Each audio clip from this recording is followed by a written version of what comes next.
Chapter 7.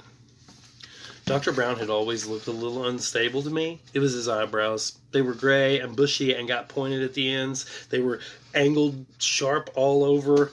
I wondered if he knew. You'd think if it was your job to talk to crazy people, you would make a special effort not to look crazy yourself. Sometimes his breath smelled bad, like old coffee and cigarettes.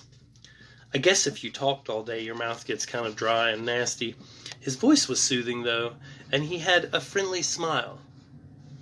"So, it's been a while since we talked," he said. "I think almost a year. And we were talking about some challenges that you were having and some strategies for coping with them." "Yeah."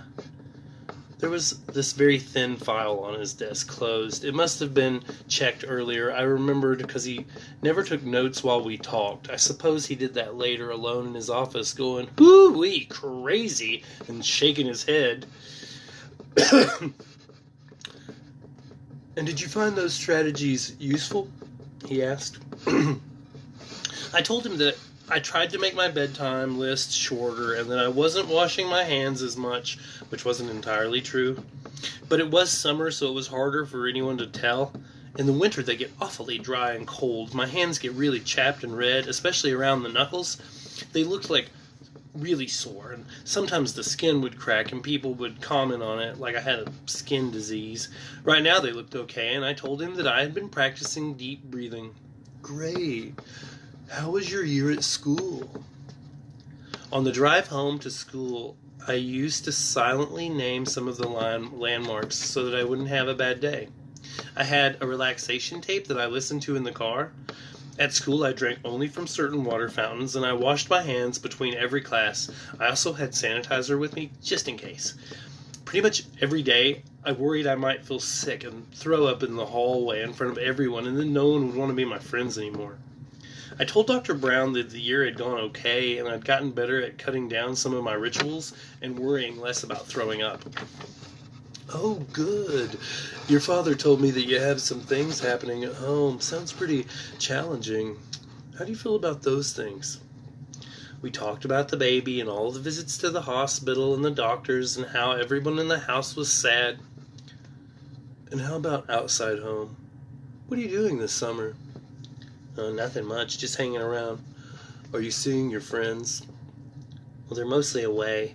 I'd seen Brendan a few times, but I didn't really have much in common with him. He was always so happy and energetic that it just made me feel lousy about myself. I was okay being alone.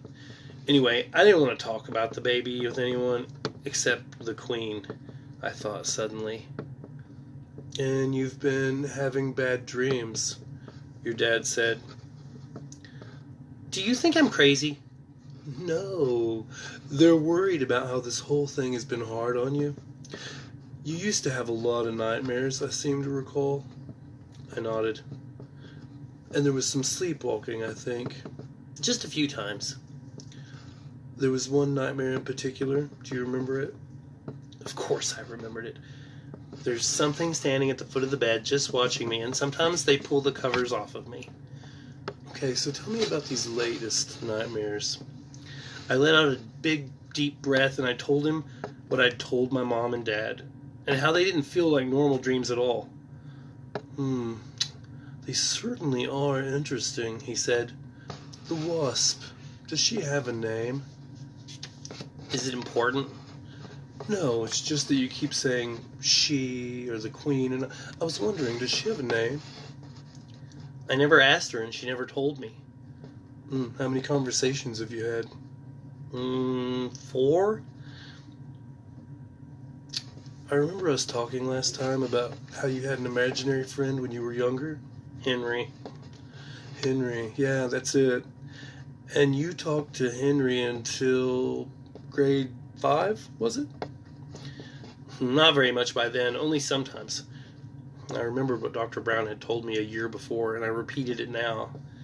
It was really just a way of talking to myself, helping myself through things. "But when you stopped talking to him, you felt lonely, didn't you?" "You know what you said?"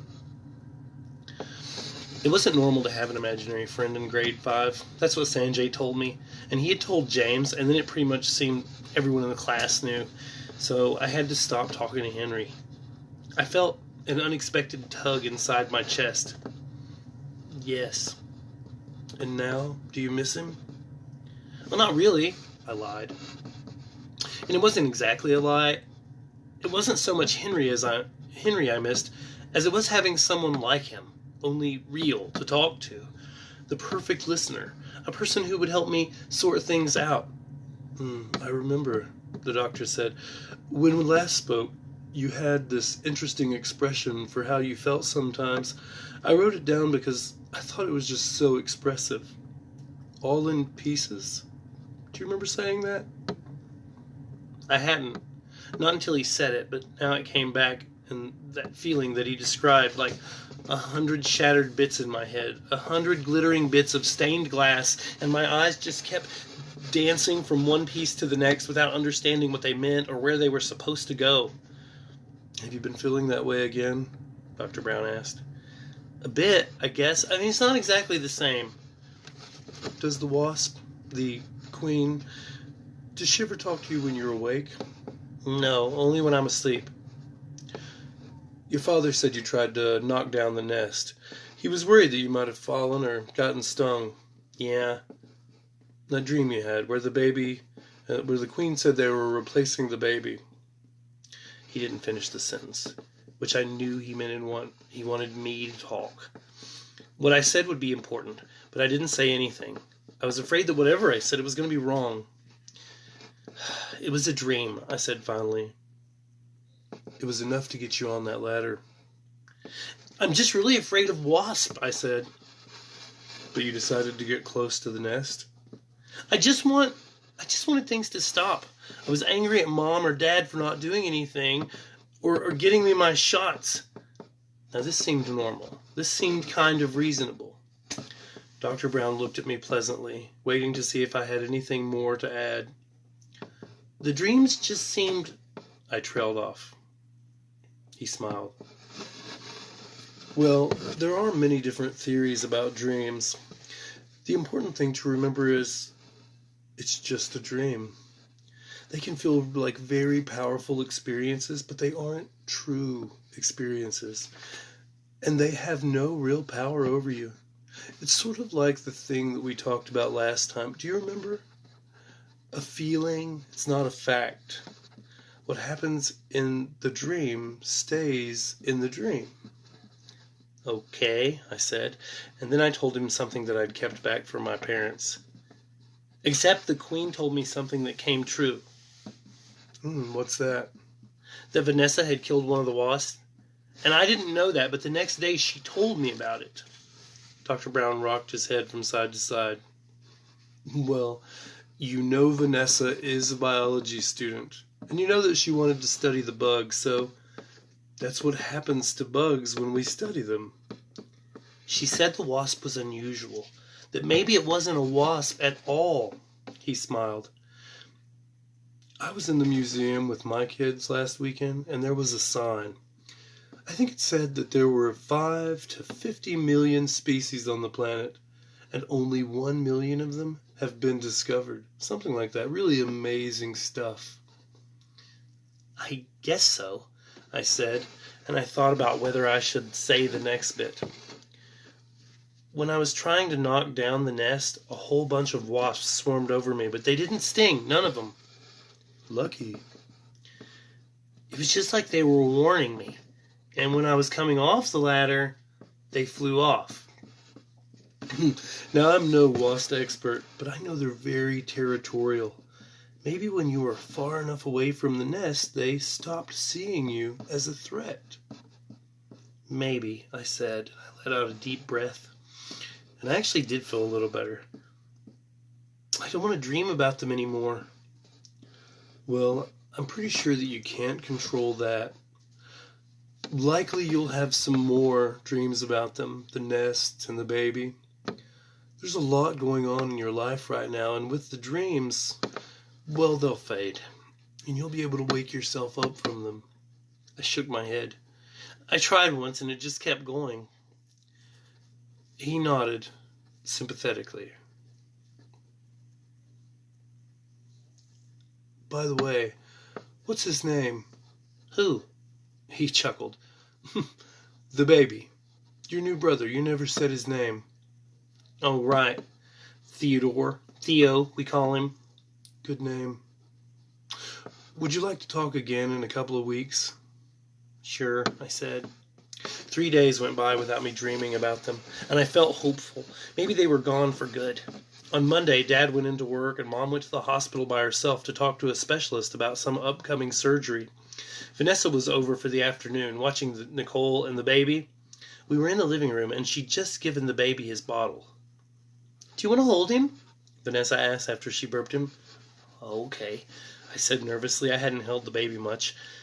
I was kind of ashamed to admit it, but I was really worried that I would get contaminated somehow, that whatever was wrong with him could become wrong with me. I know it didn't make any sense. I knew that, but I still felt it. And reluctantly, I put out my arms, and Vanessa gave him to me. Nicole was the one who always over the baby. Oh, she loved the baby. To her, the baby just meant this wonderful new thing in her life. My phone just might die on us. Let's see if we can get through. She said once, not long after the baby had come home, just let me bask in his glory. It always made me feel like when I watched Nicole with the baby, because when I looked at him, I saw all the things that were supposed to be wrong with him. And I saw Mom looking tired and worried. And I saw Dad staring out windows, sometimes just in the distance at our driveway where the car was.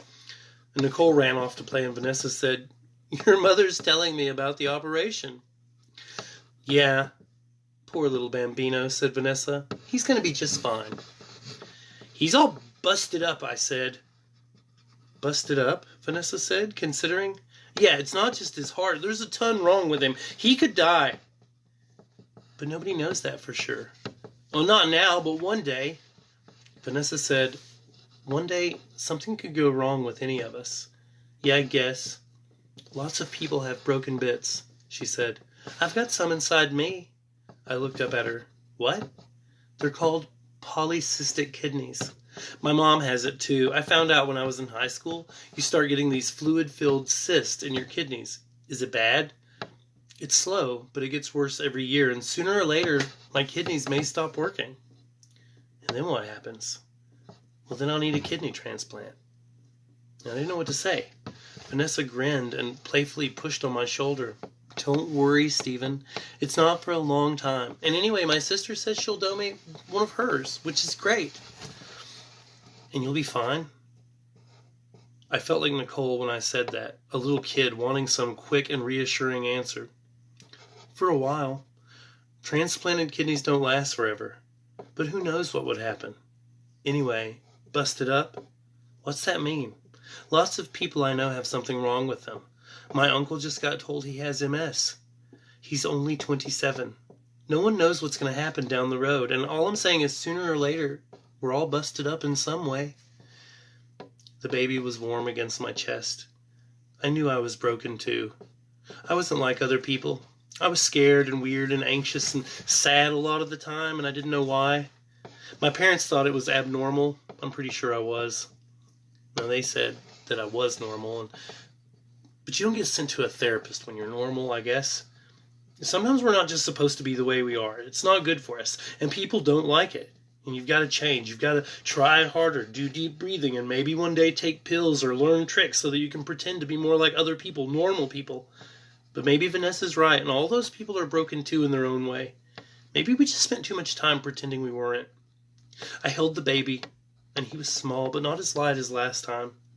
Because he was sickly, I always imagined he would feel like this little weight, that he would float away, up and away.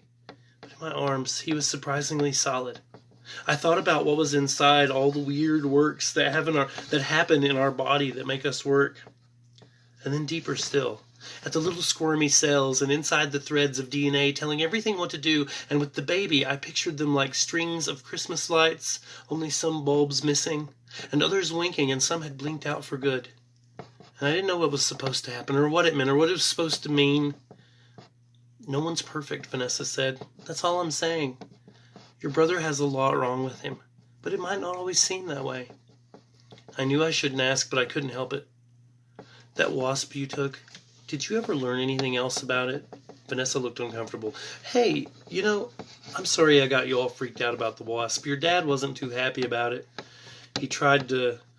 He said you tried to knock down the nest. That's not your fault, I said. I really hope Dad hadn't said anything to her.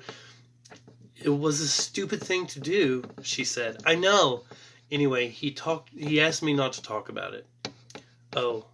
For a moment I said nothing. I won't tell him. I'm just curious. Can you tell me what it was? You promise you won't? Promise. You're not going to do anything else stupid? No. So what are they? I showed it to my professor and she agreed it wasn't anything like what we'd seen. She pinned it and took some pictures, and when she started to dissect it, there wasn't much anything inside. What do you mean? It just collapsed like an empty shell. Whenever I got a panic attack, it started the same way. There was this hot flush in the nape of my neck, and it would travel down my back and then out my arms and sometimes my legs, like I'd been struck by lightning. And then came this strong feeling that I was going crazy.